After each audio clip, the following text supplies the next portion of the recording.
some sort of decisions that have to be made and just a sounding board. Um, if you are still have an active role in kind of that, maybe it's a quarterly fashion, quarterly meetings, getting updates.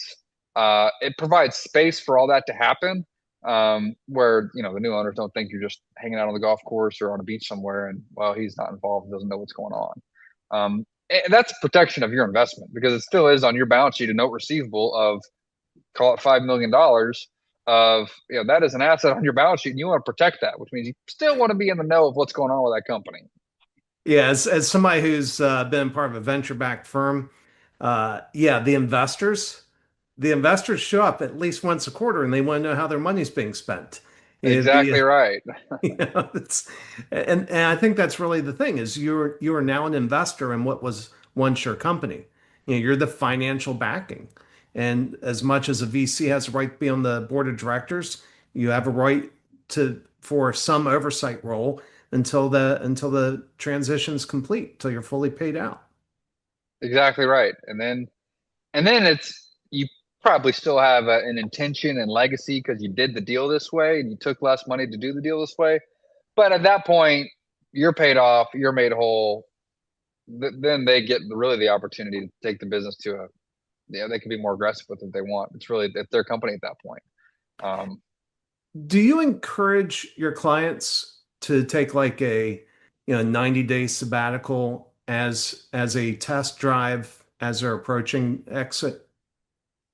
we do. We That's something we talk about a lot, and I think it's missed a lot on the investment banking brokerage side of they're really trying to get a deal done and they're trying to look at the economics of the deal. The economics of the deal might work all day long for all parties involved, but if you get to signing day of when you think you're going to sign this company and you haven't started to take a step back, what am I going to do with all this time? Um, this is a story we really hear all the time is they get to signing day and they're like, I can't do this deal. I said, why not? Well, this is my baby. The last 30 years, I've poured every blood, sweat, and tear I had into it. It's my identity.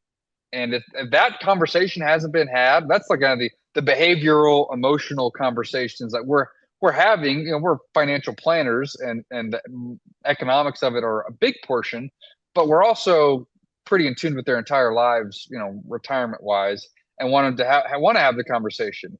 What are you going to do every day?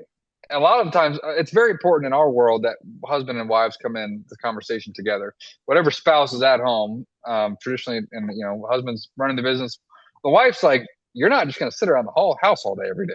That's not an option. So you need to go think about what you're doing, and be intentional about it. And these people are hard charging, driven individuals. They need to have an outlet to put that somewhere. Yeah. So that's certainly an important part of the behavioral side of the conversation. Well, and the other thing that hits me about it, and it's kind of like my story. I'd made plans that I thought were in place, and I went in a coma, and I found out those plans weren't as good as I thought they were. And if you believe you've built a management team that can run your business, there's only one way to know if you actually achieve that, and that's disappear for 2 or 3 months. Don't take calls, don't check email. Hmm. Yeah, that's how you really know. We think we've got this deal, we're doing this right, but how are we actually doing? Yeah. Exactly right. Yeah. And I actually know somebody who was in two different businesses, and his side business was he was coaching people to do this, and he took a sabbatical from his main role. And it was wild when he came back in 3 months, they dug a financial hole that took him over, I think it was a year and a half to dig out of. Wow. Yeah, that's the nightmare that they didn't want to walk back to. And I mean, he was somebody who regularly coached people about, building a team that can run without you. And so for him, that was a real wake up call. And I just don't know any other way of testing that other than go disappear for 3 months, and see what you come back to. And that also gives the opportunity to figure out, okay, when I sell this business, what is it I'm going to do that's going to keep me occupied without my wife telling me to go get another job?